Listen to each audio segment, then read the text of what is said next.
नमस्कार दोस्तों, स्वागत है आपका टीवी 24 नेटवर्क में और मैं हूं अजय सिन्हा। कांग्रेस को जिस बात का डर था अब वही होता हुआ नजर आ रहा है।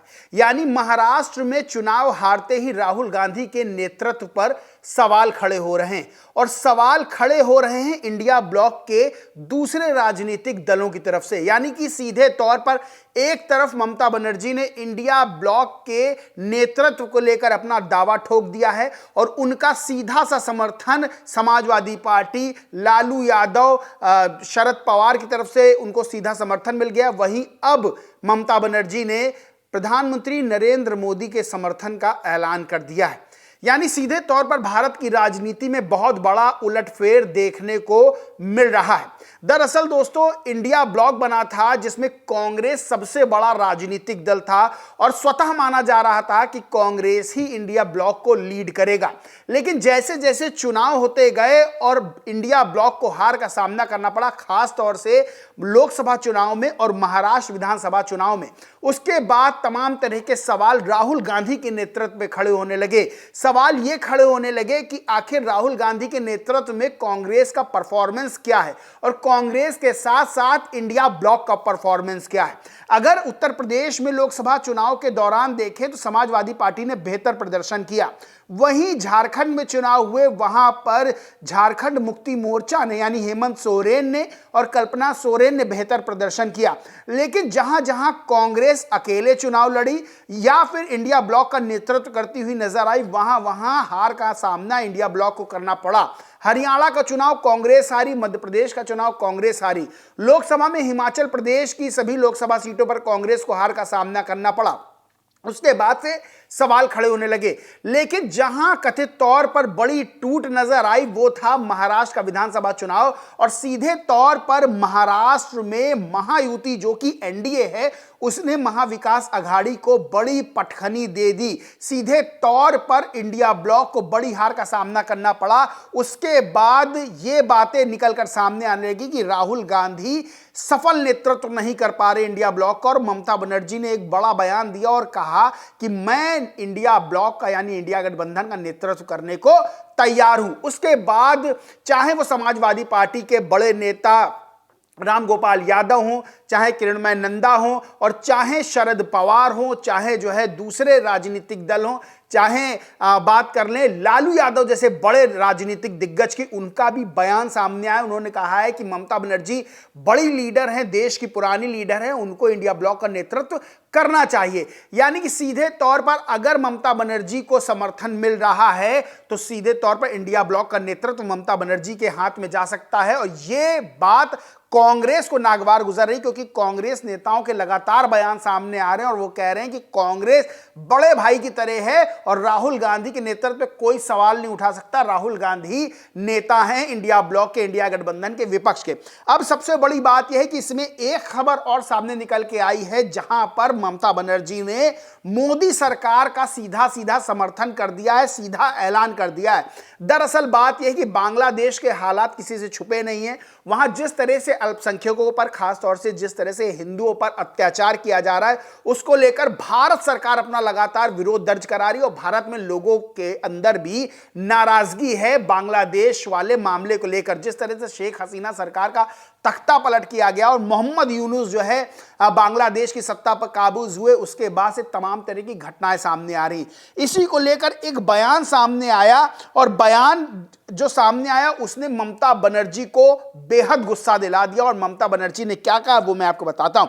दरअसल बांग्लादेश नेशनलिस्ट पार्टी है बीएनपी, उसने हाल में ही एक ढाका में जनसभा में कहा था कि बंगाल, बिहार और उड़ीसा वो बांग्लादेश का उस पर वैध दावा है। इस पर पश्चिम बंगाल विधानसभा में ममता बनर्जी ने एक बहुत बड़ा बयान दिया और बयान क्या है वो मैं आपको बताता हूं।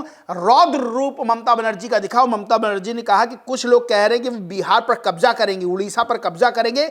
मैं उनसे कहती हूं कि भाई आप अच्छे रहिए, स्वस्थ रहिए, सुंदर रहिए। आप में तो क्या किसी में इतनी बड़ी हिम्मत नहीं कि बंगाल, बिहार, उड़ीसा सब पर कब्जा कर लेंगे और हम बैठकर लॉलीपॉप खाएंगे? ऐसा सोचने की भी जरूरत नहीं है। वहीं उन्होंने कहा कि पश्चिम बंगाल विधानसभा में उन्होंने कहा कि लोगों को शांत रहने की जरूरत है, आक्रोशित ना हो बांग्लादेश के बयान पर। वहीं कहा कि पश्चिम बंगाल हमेशा केंद्र की ओर से लिए गए किसी भी निर्णय के साथ खड़ा है।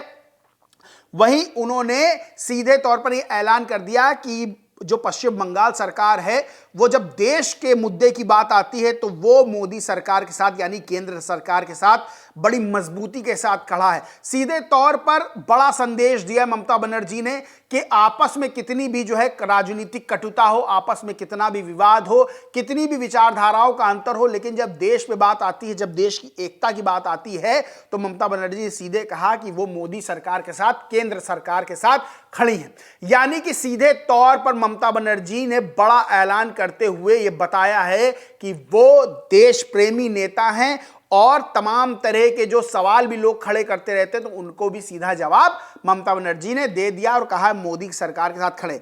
लेकिन यहां पर जो बयान ममता बनर्जी का आया उसने बता दिया कि वो मोदी सरकार के साथ खड़ी है, लेकिन यहां पर मेन जो बात है वो इंडिया ब्लॉक की है कि इंडिया ब्लॉक क्या टूट की कगार पर है, क्योंकि कांग्रेस कभी नहीं चाहेगी कि राहुल गांधी के अलावा कोई दूसरा नेता इंडिया ब्लॉक का विपक्ष का नेतृत्व करे।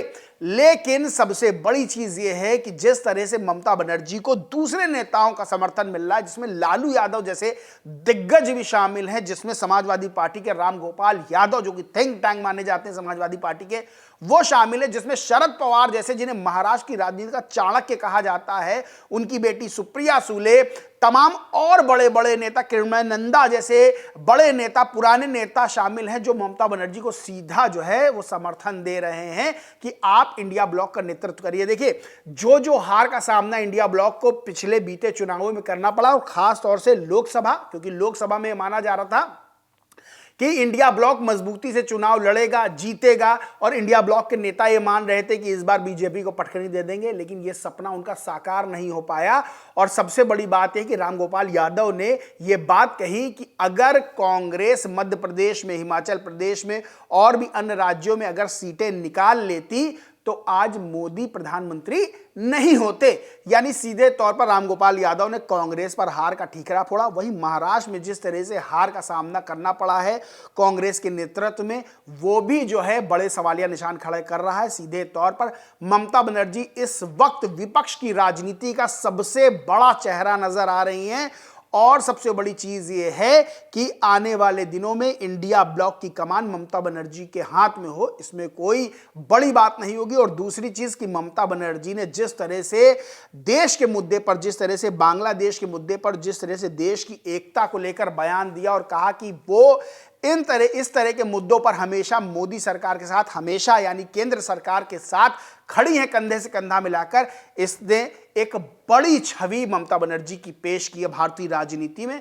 यानी कि ममता बनर्जी ने जहां बांग्लादेश के मुद्दे पर मोदी सरकार के समर्थन का, मोदी सरकार का साथ देने का ऐलान किया, जिसकी हर तरफ तारीफ हो रही है, तो वहीं अब आने वाले समय में इंडिया ब्लॉक की कमान संभालती हुई ममता बनर्जी नजर आ सकती है। दोस्तों इस पूरे मामले पर आप क्या सोचते, क्या मानते, कमेंट करके जरूर बताएं।